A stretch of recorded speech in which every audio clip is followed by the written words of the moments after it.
are showing really disturbing signs or dangerous signs, and I think in Parkland that would have made a big difference. Here, I don't know. Well, we'll continue to follow the details as we learn more about what happened there, but I want to talk about what you are preparing for this week. Right. Attorney General Barr will be answering questions for the first time really in detail about the Mueller report. I know you've said you're done with it. Pretty much. But what is it that you're going to try to focus in on with this hearing? Well, he gave a 4-page summary. Does the report support his summary? Does the report actually indicate there was no collusion between the Trump campaign and the Russians? I think the idea that this president obstructed justice is absurd. He turned over 1 million documents to the special counsel. Almost everybody around him testified. I can't think of one thing that President Trump did to stop Mueller from doing his job. He never claimed executive privilege. From my point of view, I've heard all I need to really know. Now I want to look at and find out how all this happened.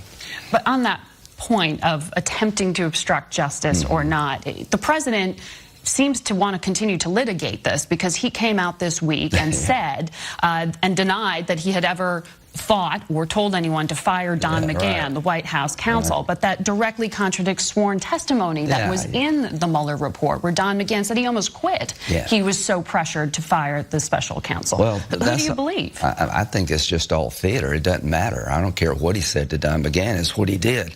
The president never obstructed. It doesn't matter to you that the president is changing a version of events, or perhaps some would say lying. If you're going to look at every president who pops off at a staff and, you know, ask him to do something that's maybe crazy, then we won't have many presidents. But in terms of the firing, this was Don McGahn, the White House counsel, being pressured to fire the special counsel. But he didn't.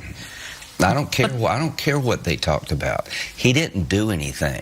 The point is the president did not impede Mueller from doing his investigation. And it doesn't trouble you that the president is changing his version of events? I don't care what happened between him and Don McGahn.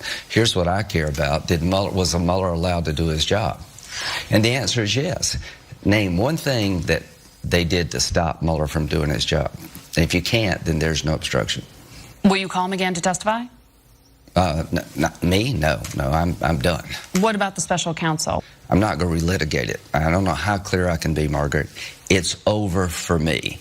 He didn't collude with the Russians. Obstruction of justice in this situation is absurd.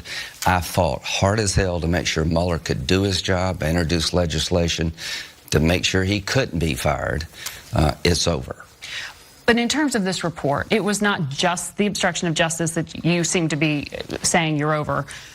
All the details in here about Russia and what they tried to do, what they did succeed at doing in terms of accessing computer systems, isn't that worth a conversation? I mean, Senator Marco Rubio came out and said this week, he went as far as to say that they had the ability, they were in a position to alter Florida voter rolls back in 2016. I think that's